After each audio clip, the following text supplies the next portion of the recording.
Hello guys, good afternoon, good evening, good morning sa lahat. Welcome to my YouTube channel, Roselski TV. Guys, andito tayo para mag-reaction or mag-vlog po ulit. At ang topic natin ngayon ay yung EDSI. Guys, huling vlog na ba talaga yung ating napanood nung nakaraang araw, kahapon.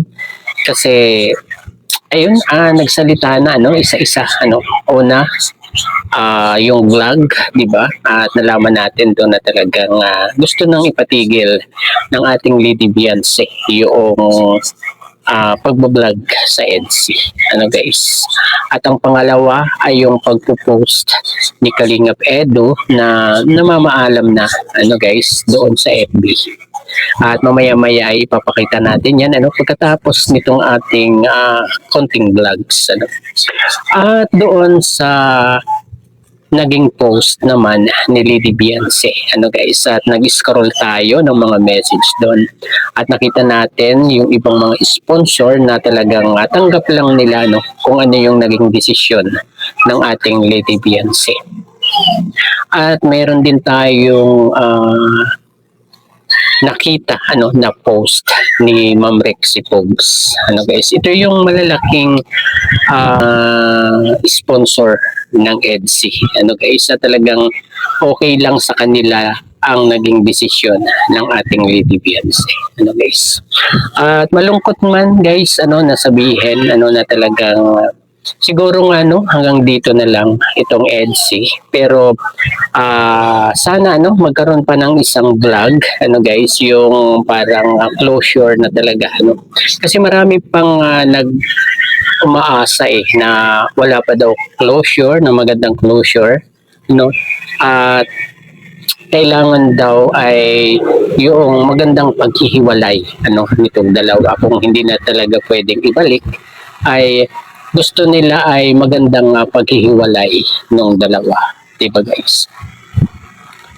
Kami na pong mga big sponsors na talagang nag-comment doon sa post ng ating dalaga guys, yung pamamaalam niya, yung pasasalamat niya sa mga sumuporta sa kanilang tambalan ng 2 taon guys. Dahil po dyan talagang naging 50-50 na ako ngayon guys, 50-50 kasi nandun pa rin yung nasa utak ko na umaasa pa rin ako na magiging okay po ang lahat dahil meron pa po silang trip, 'di ba, ng Velvet Box sa Korea. Malay naman natin ay doon sila mag-usap ng masinsinan. Yun ang sabi ni Kalingap Rab at nabasa natin yan sa live ni Kuya Junay guys. At isa pa ring napapansin ni Kalingap Rab isa sa dahilan ng ayaw nang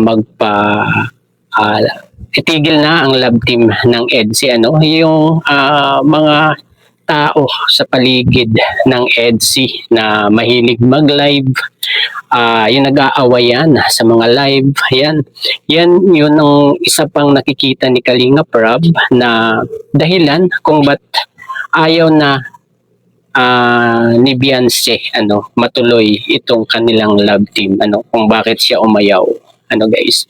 Hindi basta yung basher lang guys. At naalala natin merong isang post din itong ating Lady Beyonce sa FB parang share post siya na talagang umantig din sa ating puso guys. Talagang naaawa na tayo dito kay Lady Beyonce kasi parang talagang nahihirapan na siya hindi na niya kayang dalhin yung nasa yung mga nangyayari guys.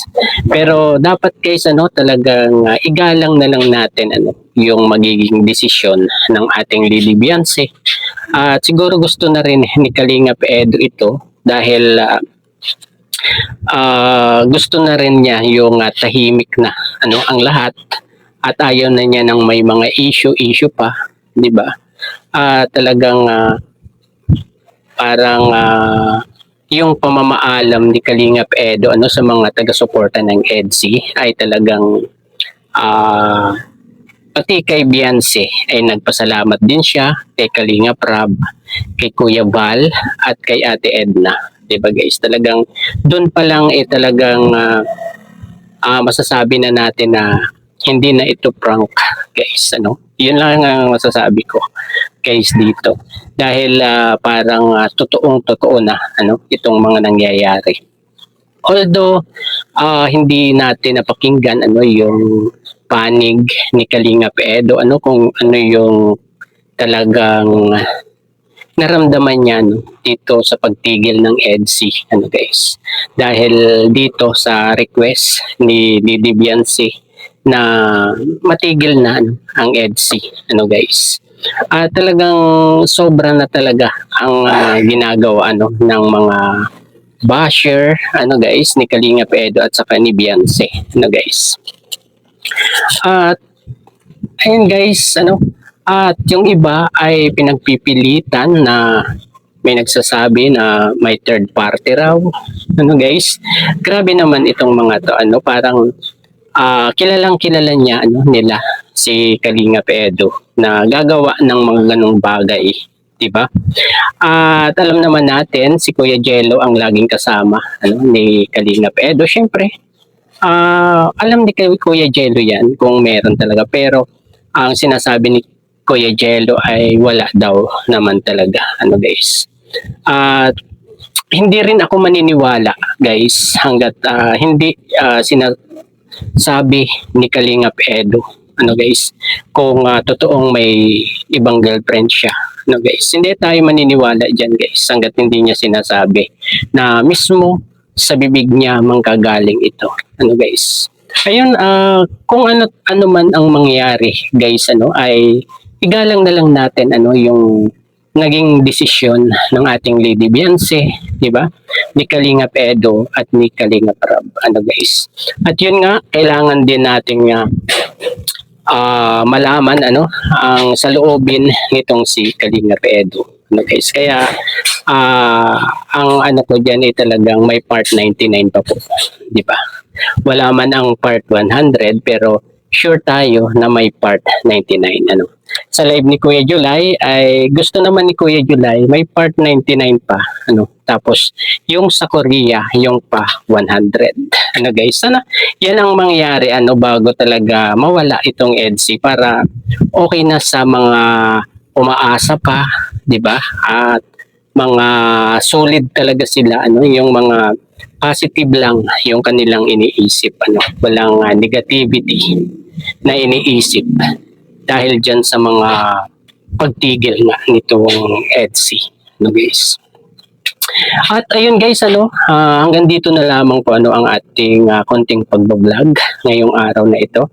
At sana po ay nagustuhan nyo itong ating konting share, opinion o kuro-kuro ngayong araw na ito, guys. At ayun guys, hanggang dito na lamang po at sana ay matanggap natin kung ano man talaga ang totoo, kung totoo na ba ito or prank sa mga iniisip ng iba, may twist na guys, pero talagang 50-50 na po ako dyan sa totoo lang, guys. Ayun, hanggang dito na lamang po, bye bye, God bless po sa lahat, peace. Akala ko ang paglayo ang tanging paraan para matapos ang ingay na sumasakit sa atin araw-araw. Pinilit kong maging matatag kahit turog ang loob. Iniisip kong baka mas magiging payapa kung ikaw ay pagkakawalan ko. Pero paano ako kung ikaw ang tahanan? Hindi ka tahimikan ang gusto ko, kung kapalit ay pagkawala mo. Hayaan mong sabay nating harapin